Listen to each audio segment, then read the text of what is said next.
तक हम लोग पूरा कर चुके थे, है ना।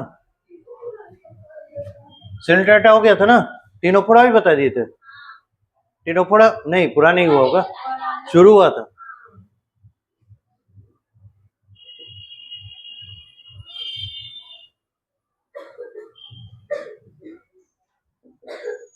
और इसे हम लोग वॉलनट्स भी कहते हैं, या इसी को हाँ सी वॉलनट्स, और इसी को हम लोग कोम्ब जेली भी कहते हैं। Reason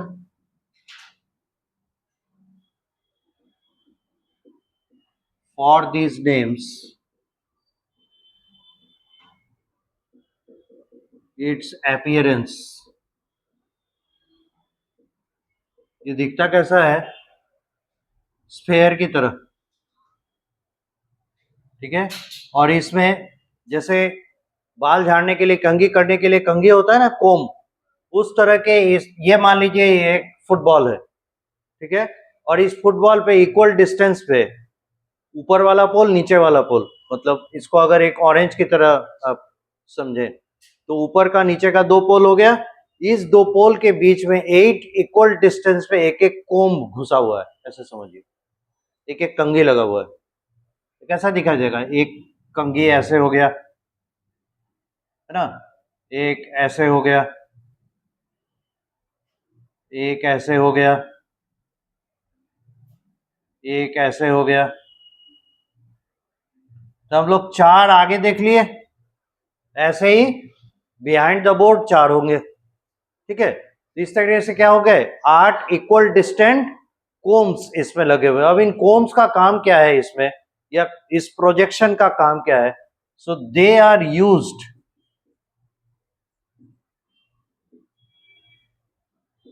for swimming. तो these are locomotory structures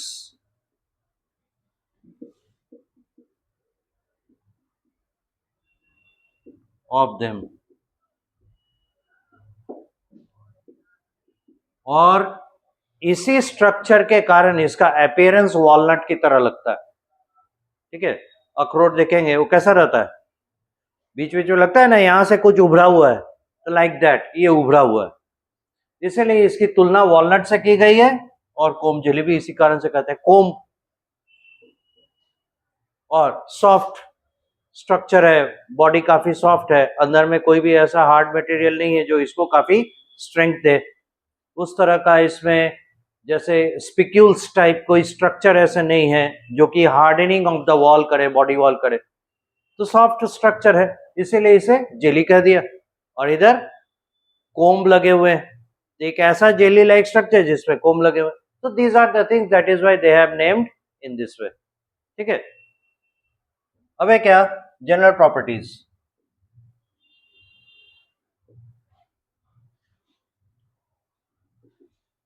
level of organisation वगैरह हो गया था, बताए थे नहीं, हो चुका था। तो सेकंड में आते हैं इसका हैबिटेट। एक्सक्लूसिवली मैरीन,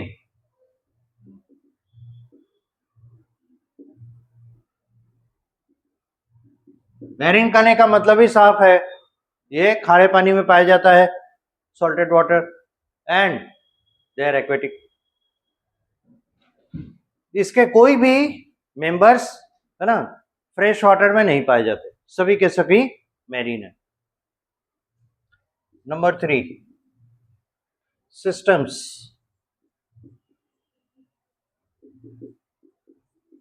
तो डाइजेस्टिव सिस्टम,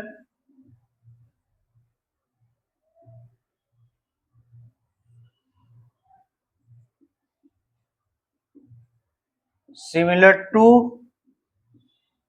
सिलेंटेरेटा, और आप पढ़ चुके हैं। तो सिलेंटेरेटा का जो प्रॉपर्टी है डाइजेस्टिव सिस्टम का, इंटरनल डाइजेशन होता है, सेल के अंदर में फैगोसाइटोसिस के बाद डाइजेशन होता है फूड मटेरियल्स का, इसमें वैसा ही है।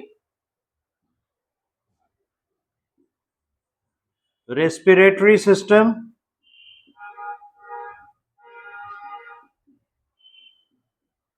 similar to Coelenterata.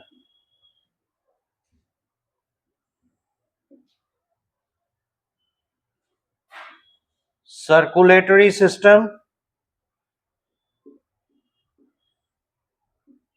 similar to Coelenterata. Excretory system,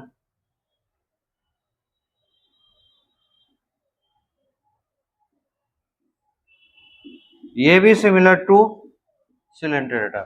aquatic है, एमोनोटेलिक है, बॉडी वॉल के बेसिस पे ही इसमें एक्सक्रीशन होता है. There is no difference between it and the Coelenterats. अब एक चीज हम लोग यहाँ इंट्रोड्यूस करेंगे, वो होगा locomotion.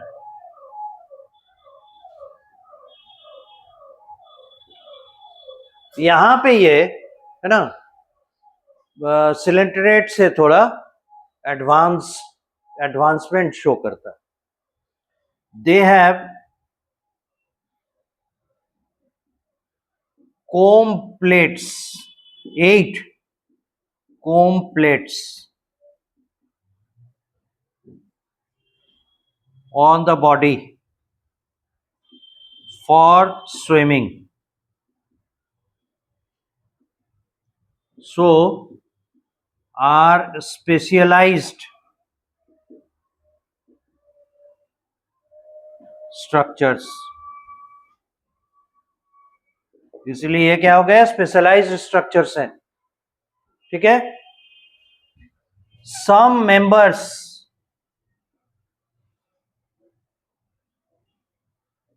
Have tentacles and some have not, but comb plates are common to them.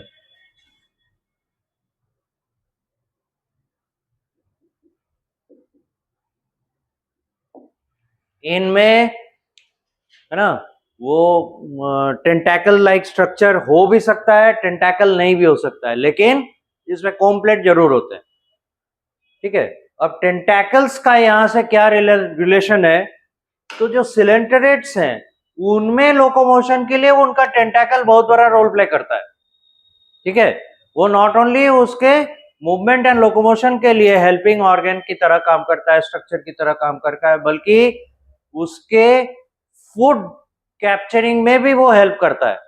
उसके टेंटैकल्स में एक प्रकार के स्टिंगल्स टेल होते हैं जिन्हें हम लोग कहते हैं cnidoblast, and this is the reason why they have been called as Cnidaria as well.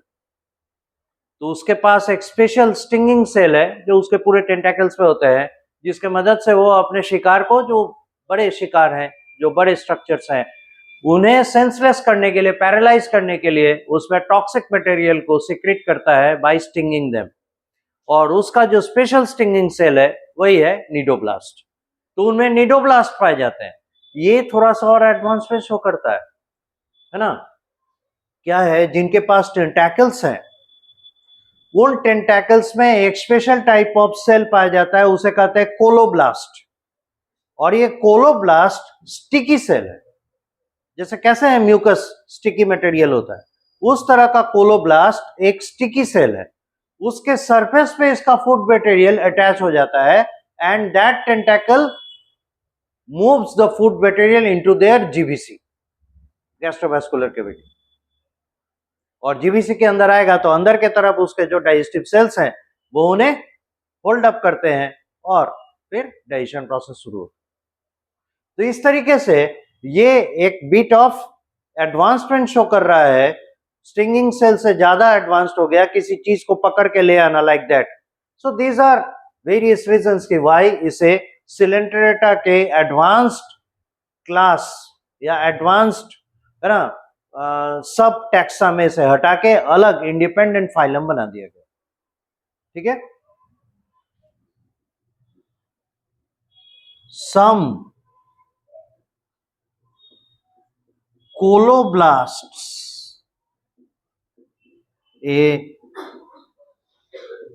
special kind of cell,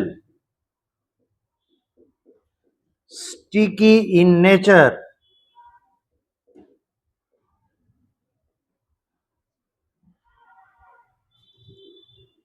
are found in their tentacles to hold the food and engulf it. Food material को निगलने के लिए इसमें special type of cells colloblast होते हैं. The cylinderates have nidoblasts, a stinging cell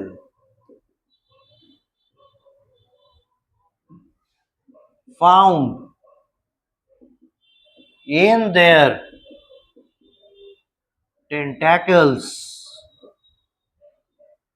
to sting their prey and then engulf it.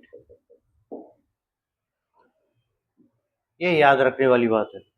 तो ये differences है उनके और इनके बीच में, और कहीं ना कहीं इसके मेथड ऑफ वर्किंग को हम लोग ज्यादा डेवलप मानते हैं सिलेंट्रेटा के मेथड ऑफ वर्किंग से. ठीक है, यहां तक लिखिए. चलिए, अब है reproduction in Ctenophora.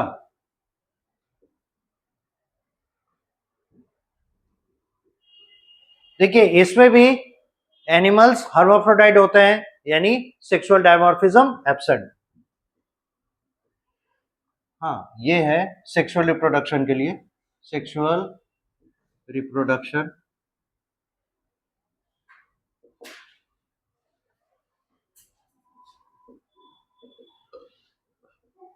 animals are hermaphrodite, so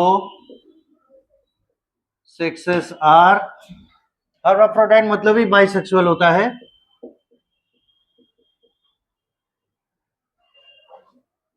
not separate.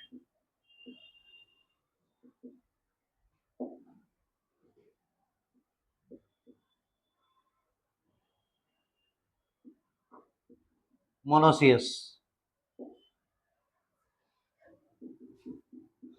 External fertilisation,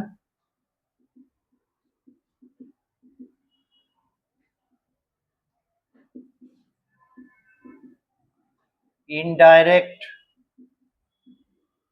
development.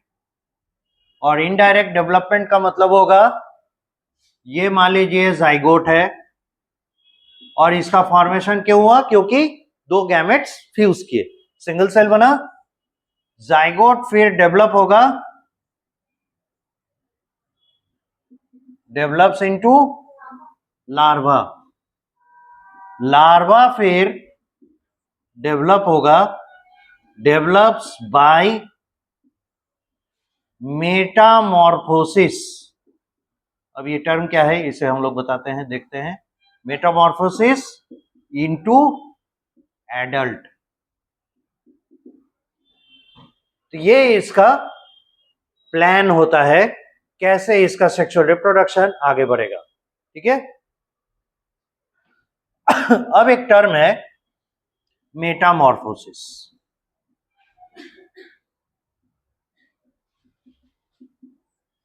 एक छोटा एग्जांपल देते हैं, इससे आप लोग बड़े अच्छे से समझिएगा. मान लेते हैं हमारे पास फ्रॉग है, ये एडल्ट फ्रॉग है.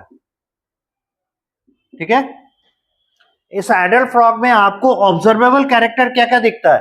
No tail. कभी देखे हैं फ्रॉग में tell?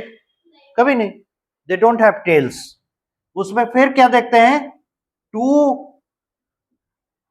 Four limbs, 2 hind limbs. आगे का पैर पीछे का पैर, ये देखते हैं, ठीक है। और क्या देखते हैं, नो गिल्स, रेस्पिरेशन के लिए भले पानी में रहता हो, रेस्पिरेशन के लिए इसमें गिल नहीं होता, पानी और जमीन पे दोनों जगह रहता है, इसमें गिल नहीं होता, लंग ब्रीदिंग होता है और स्किन ब्रीदिंग होता है, ठीक है। तो गिल्स नहीं है, नॉस्ट्रिल्स प्रेजेंट है,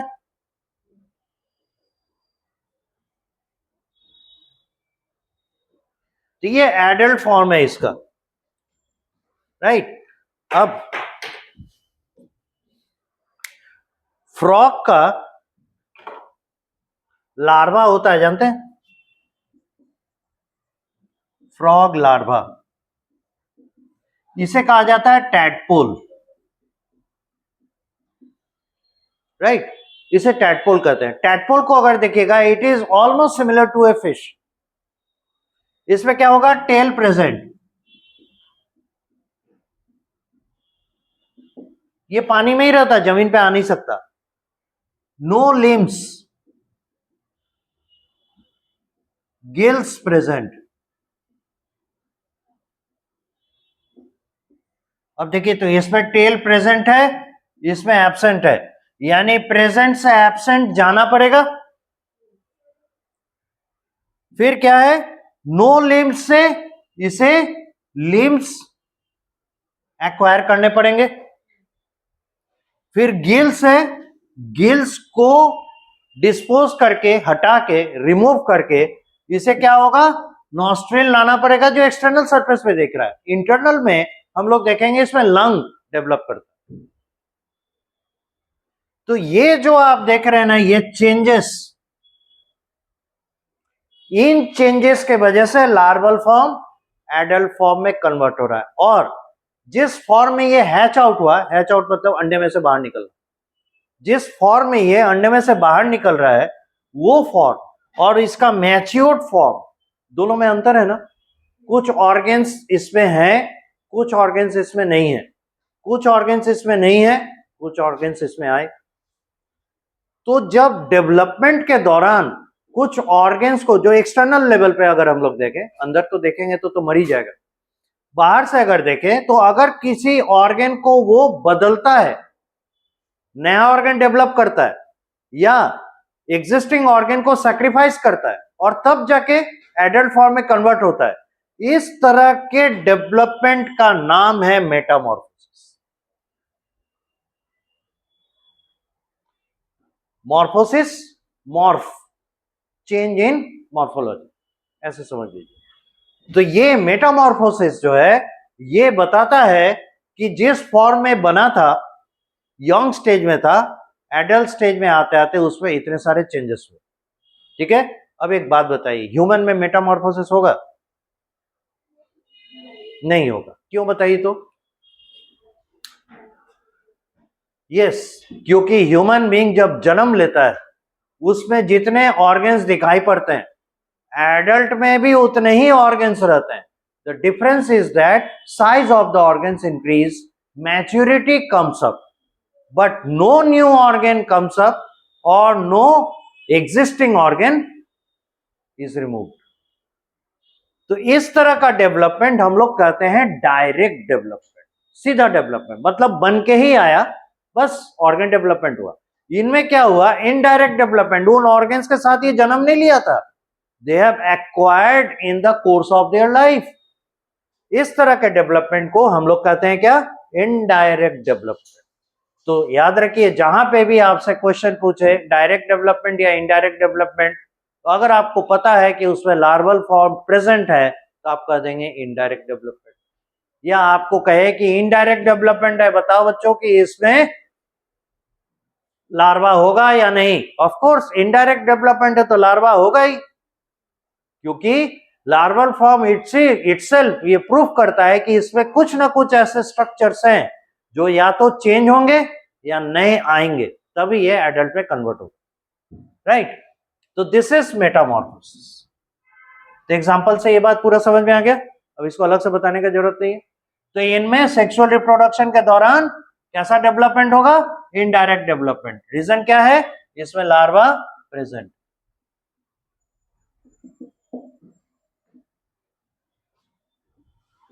asexual reproduction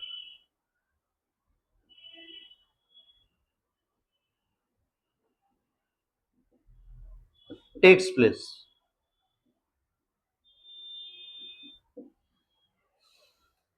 ठीक है, अब आए हम लोग इसके क्लासिफिकेशन में।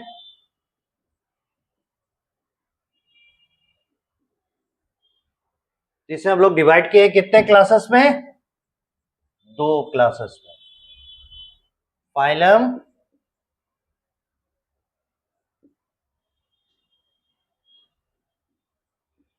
टीनोफोरा, और याद कीजिए क्लास नंबर 1 क्या बोले थे? टेंटाकुलाटा, और क्लास नंबर 2 हम लोग देखे थे न्यूडा। इसके एग्जाम्पल में आता है प्लूरोब्रैकिया,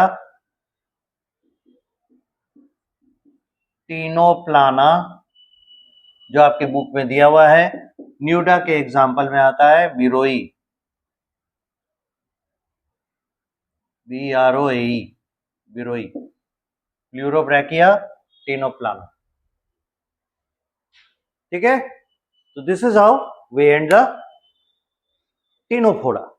अब इसके बाद आएगा प्लेटीहेलमिन्थस, जो हम लोग को दिखाता है ये ऑर्गेन लेवल ऑर्गेनाइजेशन में हम लोग एंटर करने वाले हैं। ठीक है, यहां तक लिखिए। अब चलिए, ये हो गया।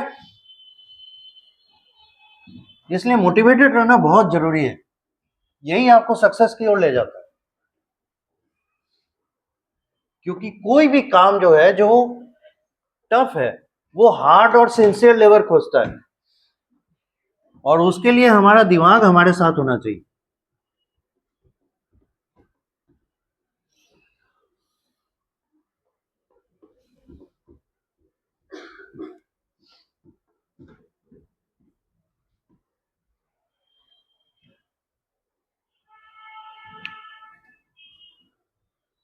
अब फाइलम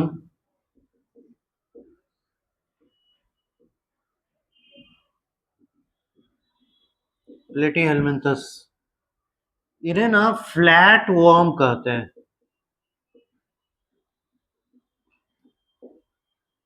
प्लेटी मीन्स प्लेट लाइक, और प्लेट कैसा होता है? बोथ साइड, लैटरल साइड क्या होते हैं? फ्लैट होता है ना, ऊपर का सरफेस नीचे का सरफेस फ्लैट। अगर वो गोल होगा, नीचे का सरफेस भी गोल, ऊपर का भी सरफेस गोल, या तो कॉनकेव कॉन्वेक्स हो जाएगा तो बाउल बन जाएगा, कटोरा। और अगर ऊपर वाला ऐसे कॉनकेव, नीचे वाला भी ऐसे कॉनकेव, तो कोई चीज रख ही नहीं पाएंगे। इसलिए वो क्या होता है? फ्लैट सरफेस होता है। तो प्लेट लाइक यानी बोथ लैटरल, लैटरल नहीं अगल बगल, lateral surfaces of the body are flat, और हेलमिन्थ होता है वर्म लाइक बॉडी।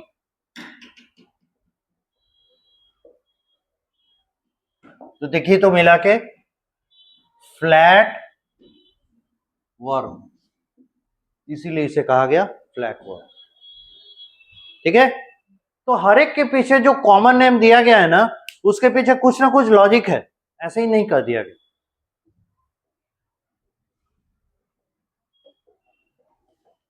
बायोलॉजी बहुत ही सिंपल सब्जेक्ट है, शुरुआती दौर का। आप लोग जो पढ़ रहे हैं ये शुरुआती दौर का है ना, ये हमारा फंडामेंटल है। और इसका 50% बैटल तो आप ऐसे ही विन ओवर कर जाते हैं, अगर आप उसका वर्ड का मीनिंग समझ जाते हैं। आधा चीज तो ऐसे ही क्लियर हो जाएगा। अब आगे आते हैं इसकी जनरल प्रॉपर्टीज पे।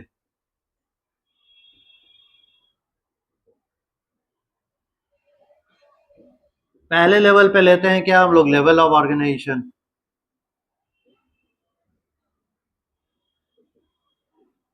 और यहां हम लोग को दिखाई देता है एक स्टेप और आगे बढ़ता हुआ ये ऑर्गन लेवल आ जाता है।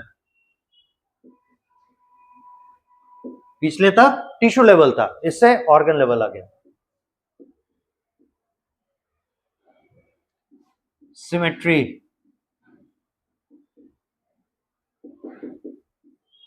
अब तक हम लोग क्या देखे, या तो एसिमेट्री, सिमेट्री एब्सेंट, या रेडियल, ये बायलैटरल।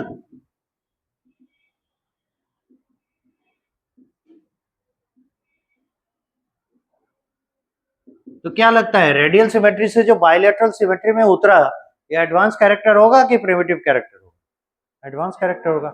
हम लोग मोस्ट एडवांस्ड एनिमल्स हैं, हमारा सिमेट्री देखिए ना बायलैटरल है।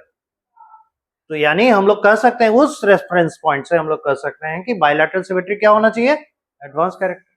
सो it is more advance than the ctenophora, platy and coelenterata and porifera. Okay, sorry यहाँ 2 कहां से आ गया, बी हो गया, सी सेगमेंटेशन, बिल्कुल एब्सेंट।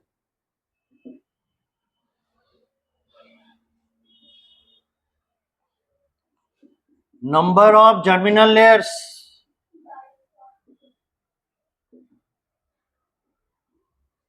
ये भाई साहब होते हैं ट्रिप्लोब्लास्ट।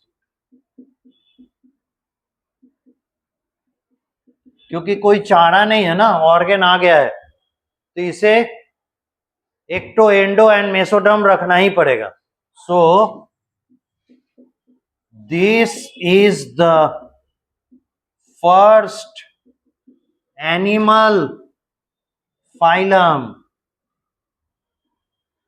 having mesoderm,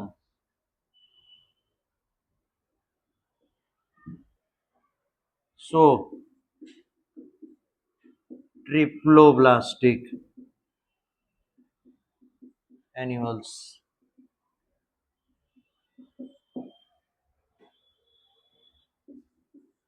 सीलोम, इसके सीलोम की अवस्था है कि ये एसिलोमेट, पाउचेस भी नहीं बनाता है ये।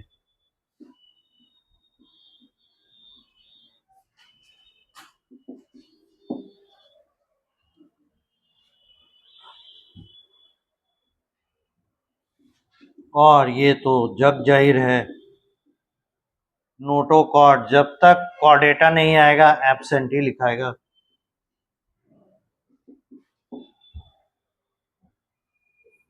Number 2 habitat. फिर यहाँ पे एक इंपॉर्टेंट फीचर नजर आएगा, ये पहला एनिमल फाइलम है जिसमें अधिकतर एनिमल्स टेरेस्ट्रियल है। यानी बहुत सारे एनिमल्स, अधिकतर नहीं, बहुत सारे एनिमल्स टेरेस्ट्रियल है। जबकि आप देखिए सिलेंट्रेटा में केवल और केवल हाइड्रा और उसके सब टाइप से दिखाई देते हैं, जो है ना फ्रेश वाटर है, टेरेस्ट्रियल पूरी तरह से नहीं है। पानी से हटा दीजिए, दे विल डाई, क्योंकि हाँ पानी में ही रहता है। और वैसे जगह पे जमीन पे पाया जा सकता है, थोड़ी देर के लिए आएगा जहां पे मॉइस्चर काफी अधिक होगा। क्यों? क्योंकि इसे रेस्पिरेशन करने के लिए बॉडी वॉल का सहारा लेना है। वाटर और बॉडी वॉल के बीच में ऑक्सीजन कार्बन डाइऑक्साइड का एक्सचेंज होता है। सोचिए अगर पानी से अलग हो जाएगा, वाटर कहां से लेगा? तो that is the reason why they can't spare water, वो पानी छोड़ नहीं सकता। तो ये टेक्निकली क्या है, पहला एनिमल फाइलम है जिसमें प्योरली टेरेस्ट्रियल ओरिजिन के एनिमल्स मिल रहे हैं। इससे पहले एनिमल कोई टेरेस्ट्रियल नहीं थे। So habitat, they are both aquatic and terrestrial.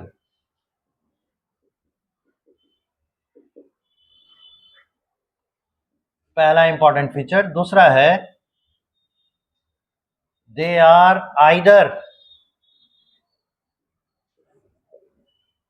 Free living aquatic animals और parasitic terrestrials, और वो भी कैसा, endo parasite, endo parasites of animals.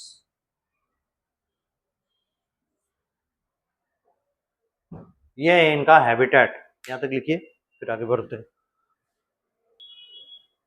अब आइए हम लोग बढ़े हैबिटेट के बाद नंबर 3 सिस्टम्स। इसमें पहला आएगा digestive system.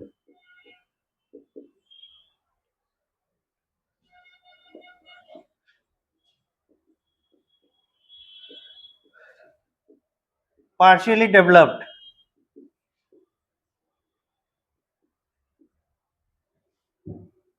Mouth and anus both are not present in all forms.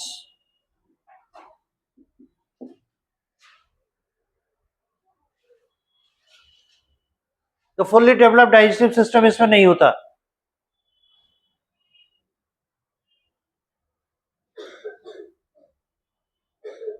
Many have suckers and hooks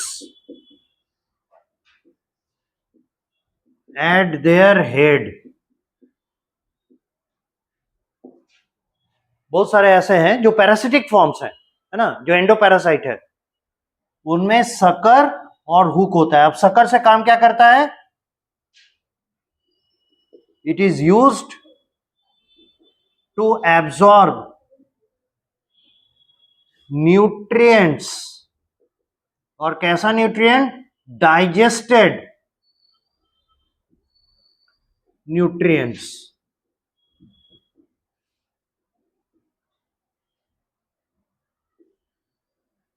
from the host. तो आप एक बात बताइए, डाइजेस्टेड न्यूट्रिएंट्स कहां कहां मिल सकते हैं? इंटेस्टाइन में, ब्लड में, इन्हीं जगहों पे ये पाए जाएंगे. ठीक है, तो ये जो है कैरेक्टर, ये है एंडोपैरासाइट का, of endoparasites, hooks and suckers. इधर मिटा देगी, बहुत ज्यादा गचपच हो जाएगा.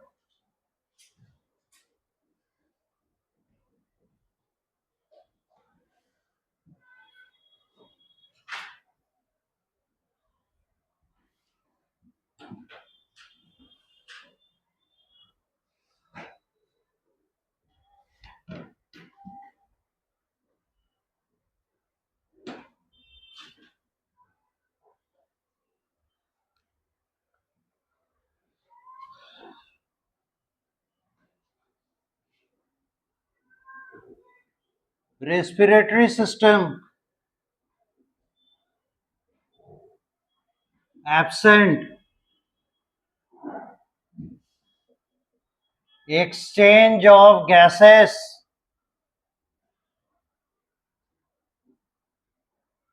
Through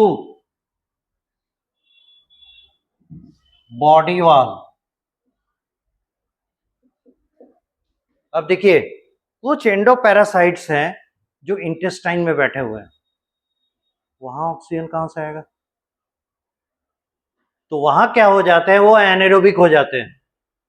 but this doesn't mean कि वो ऑक्सीजन रिलेटेड रेस्पिरेशन कर नहीं सकते. कुछ हैं ऐसे जिसमें ऑक्सीजन डिपेंडेंट रेस्पिरेशन भी हो सकता है, लेकिन चूंकि एनवायरनमेंट सराउंडिंग ऐसा है इसलिए एनाएरोबिक रेस्पिरेशन करता है.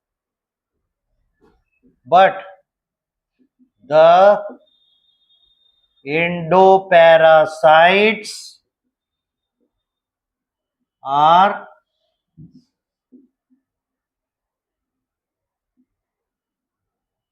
anaerobic respiration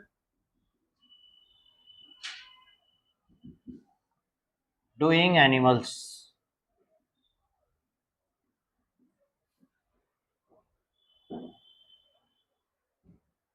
इस तरह से पुअरली डेवलप्ड रेस्पिरेटरी सिस्टम होता है. मतलब सिस्टम तो है ही नहीं, है ना, बॉडी वॉल है, उसी के थ्रू एक्सचेंज ऑफ गैसेस हो रहा है. सर्कुलेशन,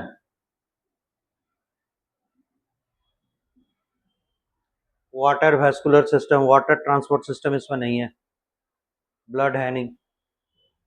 फिर क्या होगा? इसमें फ्लूइड सर्कुलेशन होता है, बॉडी फ्लूइड का सर्कुलेशन होता है. और बॉडी फ्लूइड का सर्कुलेशन कैसे होता है? उसके बॉडी में स्मॉल सेट ऑफ मसल्स पाए जाते हैं, सर्कुलर मसल्स। वो क्या करते हैं, बॉडी को कॉन्ट्रैक्ट एंड एक्सपैंड करने का मतलब क्या कहते हैं, कैपेबल बनाते हैं, है ना। और उनके कॉन्ट्रैक्शन एक्सपेंशन की वजह से बॉडी फ्लूइड बॉडी में सर्कुलेट करता है। तो जो न्यूट्रिएंट बॉडी वॉल से एब्जॉर्ब हुआ वो न्यूट्रिएंट आएगा उस बॉडी फ्लूइड में, और इस बॉडी फ्लूइड के थ्रू जितने भी इंटरनल सेल्स हैं वहां तक न्यूट्रिएंट्स पहुंच जाएंगे। फिर बॉडी वॉल ने ऑक्सीजन और कार्बन डाइऑक्साइड, अगर जहां क्या कहते हैं एरोबिक फॉर्म्स हैं, उसने गैसेस एक्सचेंज किए। अब ऑक्सीजन कहाँ जाएगा, बॉडी फ्लूइड में। फिर बॉडी फ्लूइड बॉडी वॉल के चारों तरफ सर्कुलेट कर रहा है, तो वहां से ऑक्सीजन डिलीवर कर देगा। इस तरीके से ब्लड लाइक सिस्टम इसमें है, लेकिन ब्लड वैस्कुलर सिस्टम नहीं, ठीक है। फ्लूइड सर्कुलेट होता है। तो circulatory system absent, body fluid circulates through body cavity।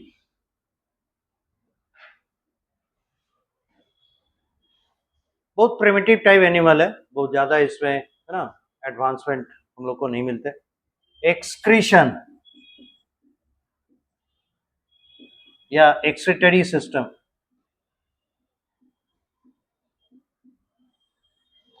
अब देखिए ऑर्गन लेवल है, कुछ तो स्पेशल ऑर्गन हमें दिखेंगे, तो इसमें होते हैं क्या, देयर आर सेल्स, इन्हें कहा जाता है फ्लेम सेल्स, है ना। Flame cells collect waste and put out of the body. So flame cells are excretory and osmoregulatory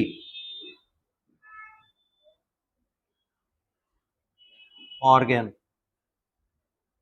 ये तो समझते हैं भाई एक्सिटरी ऑर्गन क्या होता है, एक्सिटरी स्ट्रक्चर क्या है। ऑस्मोरेगुलेशन क्या है, मेंटेनेंस ऑफ ऑस्मोटिक प्रेशर। अब ऑस्मोटिक प्रेशर को डिस्टर्ब कौन करेगा, अगर वाटर सॉल्युबल मटेरियल बढ़ गए तो क्या होगा, ऑस्मोटिक प्रेशर डिस्टर्ब हो जाएगा। तो ऐसे मटेरियल जो ऑस्मोटिक प्रेशर को डिस्टर्ब कर सकते हैं उन्हें लेके उठा के बाहर फेंक देगा, तो ऑस्मोटिक प्रेशर मेंटेन हो जाएगा। तो इस तरीके से ये डुअल पर्पस ऑर्गन्स हैं या डुअल पर्पस स्ट्रक्चर्स हैं, दोनों काम करता है, एक्सक्रीशन भी करता है, ऑस्मोरेगुलेशन लग गया तो हो ही जाता है। तो इसका एक्सक्रीटरी प्रोडक्ट क्या है, एक्सक्रीटरी प्रोडक्ट ऐसे बोल रहे हैं जैसे लग रहा है मार्केटिंग कर रहे हैं। एक्सक्रीटरी प्रोडक्ट है अमोनिया, नहीं, तो इसका एक्सक्रीटरी प्रोडक्ट क्या है, अमोनिया। ऑफ कोर्स ये वेस्ट है, यूजेबल नहीं है, ये अमोनिया क्या हो जाएगा, इसलिए ये एनिमल क्या हो जाएगा, ammonotelic. This is the reason. और मोस्ट ऑफ द टाइम देखिएगा जितने प्रिमिटिव एनिमल्स हैं सब एमोनोटेलिक है, और उसके पीछे रीजन है, जहां पे भी रहेगा अगल बगल में ढेर सारा पानी जरूरी है, क्योंकि अमोनिया गैस है ना, ऐसे अमोनिया बहुत ज्यादा वाटर सॉल्युबल है। आप केमिस्ट्री पढ़ेंगे, इनऑर्गेनिक पढ़ेंगे, जब नाइट्रोजन फैमिली की प्रॉपर्टीज आप देखेंगे, नाइट्रोजन फास्फोरस ये सब, तो उसमें आपको मिलेगा कि नाइट्रोजन ऑक्सीजन के बाद काफी तगड़ा इलेक्ट्रोनेगेटिव एलिमेंट है। जितना आपका हैलोजन फैमिली है वो, उसके बाद ऑक्सीजन फैमिली और नाइट्रोजन फैमिली, ये इलेक्ट्रोनेगेटिव एलिमेंट्स है, नॉन मेटल में आते हैं, और इनमें शेयर्ड पेयर ऑफ इलेक्ट्रॉन को अपने तरफ अट्रैक्ट करने की कैपेसिटी बहुत अधिक है। इसलिए अगर ये किसी के साथ कोवेलेंट बॉन्ड बनाते भी हैं तो पोलर कोवेलेंट बॉन्ड बनाते हैं, ठीक है। उस पॉइंट ऑफ व्यू से क्या हो जाएगा, वाटर भी है आपका पोलर मॉलिक्यूल, अमोनिया भी है पोलर मॉलिक्यूल, तो वाटर सॉल्युबल तो होगा, है ना। अमोनिया बहुत तेजी से वाटर में डिसॉल्व होगा, लेकिन प्रॉब्लम कहां पे है, ammonia is a gas, it's not a liquid at room temperature, it is a gas. So gas का वॉल्यूम अधिक होता है और पूरा का पूरा गैस भगाना है तो आपको ढेर सारा पानी चाहिए, ये प्रॉब्लम है। इसलिए क्या होता है, एक्वेटिक एनिमल से अमोनिया रिलीज कर पाना एफोर्ड कर पाते हैं क्योंकि वो पानी में ही है, पानी की कोई समस्या नहीं है। लेकिन जो पानी से बाहर है, टेरेस्ट्रियल है, उसके लिए तो पानी प्रिजर्व करना जरूरी है, हर वक्त तो उतना पानी मिलेगा नहीं। तो वो क्या करेगा, अगर एक्सिटरी मैटर को, वेस्ट को निकालने में इतना सारा पानी निकाल देगा, then survival is a question. कैसे वो सर्वाइव करेगा, मेटाबॉलिक वाटर निकल जा रहा है, ट्रांसपोर्टेबल मटेरियल निकल, ट्रांसपोर्ट का मीडियम निकल जा रहा है, रिएक्शन मीडियम निकल जा रहा है, जिंदा कैसे रहेगा, वाटर कंजर्व करना है, तो उसकी मजबूरी है कि अमोनिया नहीं रिलीज कर सकता, तो उसे दूसरे किसी फॉर्म में कन्वर्ट करेगा, इसलिए यूरिया या यूरिक एसिड में कन्वर्ट करके वाटर कंजर्व करके बॉडी से बाहर निकाल, दिस इज द रीजन। ठीक है, बहुत सिंपल स्ट्रेटेजी है। तो आपको अब याद रखने का जरूरत नहीं है कि भाई ये अमोनोटेलिक होगा ही, ये यूरियोटेलिक होगा, ये यूरिकोटेलिक होगा। सिंपल ध्यान रखिए कि एनिमल पाया कहां जाता है और उसे से कोरिलेट करके बहुत कम ऐसा इंस्टेंस होगा जहां पे आप रॉन्ग होंगे। तो जहां रॉन्ग हो जा रहे हैं, जहां गलत हो जा रहे हैं, वो एक्सेप्शंस हैं, उन्हें याद कर लीजिए, बस हो गया। यही तो करना होता है केमिस्ट्री में। देखिएगा वो थोड़ा सा पढ़ेंगे, ढेर सारा एक्सेप्शन मिलेगा, तो एक्सेप्शन में से ही क्वेश्चन पूछता है क्योंकि बच्चा वही कंफ्यूज करता है। तो एक्सेप्शन को रट जाइए, उससे बराबर बनाया हुआ क्वेश्चंस देख लीजिए, हो गया, सो सिंपल। ठीक है, इधर मिटाए।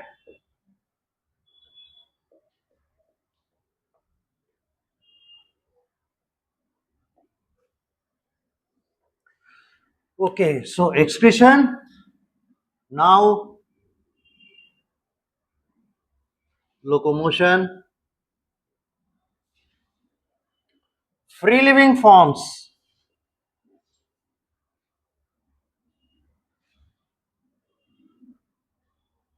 are able to survive in water as they live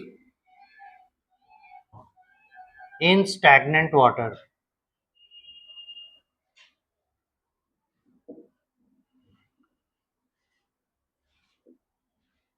Can move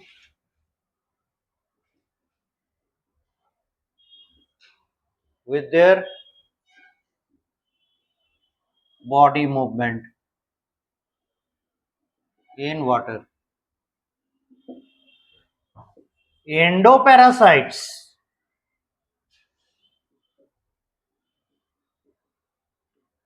are non-motile क्योंकि टेरेस्ट्रियल फॉर्म्स एंडोपैरासाइट होते हैं, इनमें मूवमेंट नहीं होता। जो एक्वेटिक फॉर्म्स है वो अपने बॉडी मूवमेंट की वजह से पानी में थोड़ा बहुत तैर सकते हैं, है ना, अदरवाइज पॉसिबल नहीं।